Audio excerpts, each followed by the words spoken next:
Hey guys, I'm making another video about Fitbit Charge HR. Now, is it worth buying? According to my experience, no.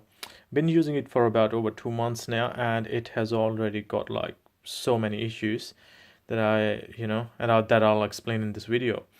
The first of all, it's not very accurate. I have compared it with some of the other devices at hospital.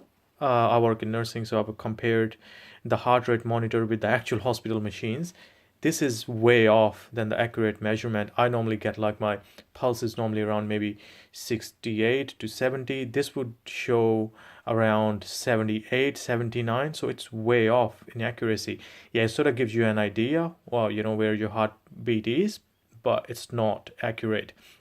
Now, it gives you fake floor readings that you've been climbing floors when you haven't even done it. I see it's saying I've climbed one floor. I really haven't. But normally sometimes it says 10 floors that I've climbed, but I don't. Now, this is supposed to also have caller ID, and it's almost like just a gimmick. It's almost like it depends on Fitbit's mood. Yeah, I feel like giving him a notification right now. I will, otherwise it won't. Half the time you get your phone call, you answer the phone call. While you're in the middle of your phone call, all of a sudden it starts vibrating, giving you a notification that you got a phone call. I'm like, yeah, duh, I'm already on a phone call. So yeah, it lacks in that department too. So call notification is not that good. Then the other thing is doing up the band. It's a bloody pain. And if you are a bit hairy like me, look at that. It's gonna pull your hair every single time because the rubber is too sticky. It's almost like a silicone. And this little tab has that little notch in the middle, and it makes it a pain to actually do it up. So you gotta slide it through. Once it goes, oh, it's hard to do with one hand anyway. So you get the idea. So you gotta lift this up and then slide this band underneath, and then gotta put with that notch in one of those holes. And then every time you're gonna undo it, it's the same scenario. It's horrible.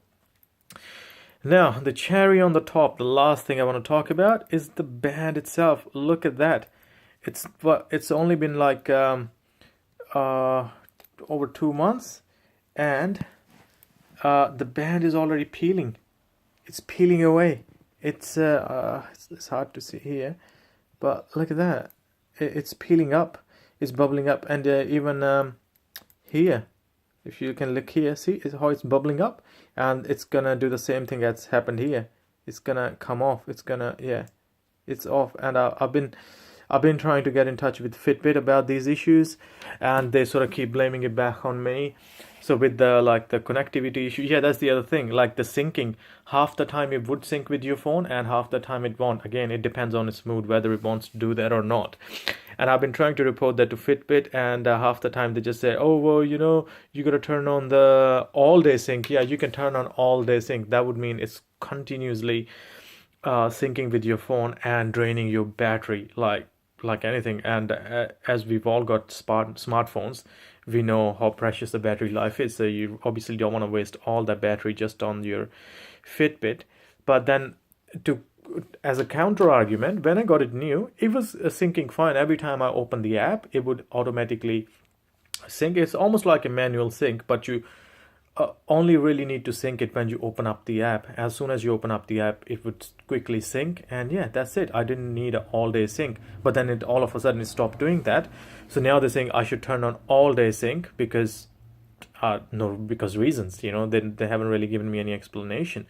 So I've finally got in touch with them about those issues. They wouldn't address any software issues. They were like, yeah, no, you gotta do this. And I've already reset it twice within 2 months. I had to factory reset it to get the call notifications working, because it won't even give me any notification. It stopped doing that.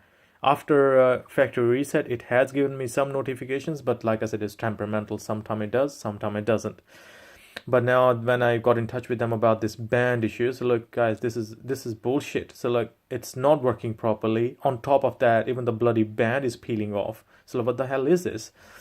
So now they find like, oh, you send us the receipt and everything, and we'll see if we can replace it under the warranty and blah blah blah. And just my luck, I've misplaced my receipt. I can't find it now, so I'm stuck with this piece of shit. I almost feel like the half the time throw it in the garbage, but spend so much money on it, you don't want to do that. So anyway, think carefully. Don't buy Fitbit products.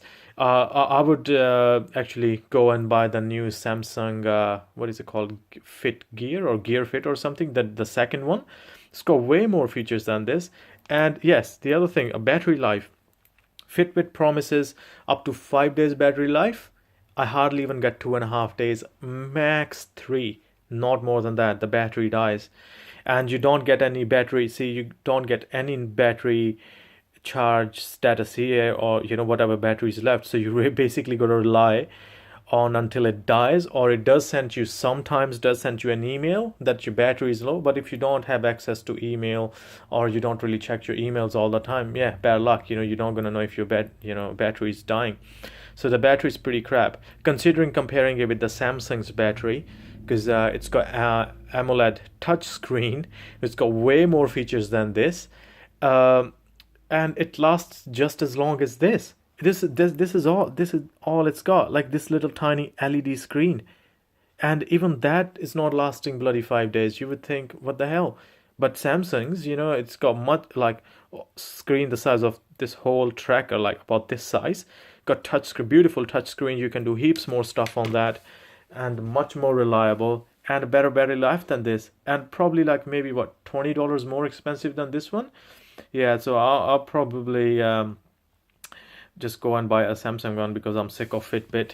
I think it was just a fad, and I got sucked into it. Yeah, I learned my lesson. So guys, be careful. Do not buy this piece of crap. See ya.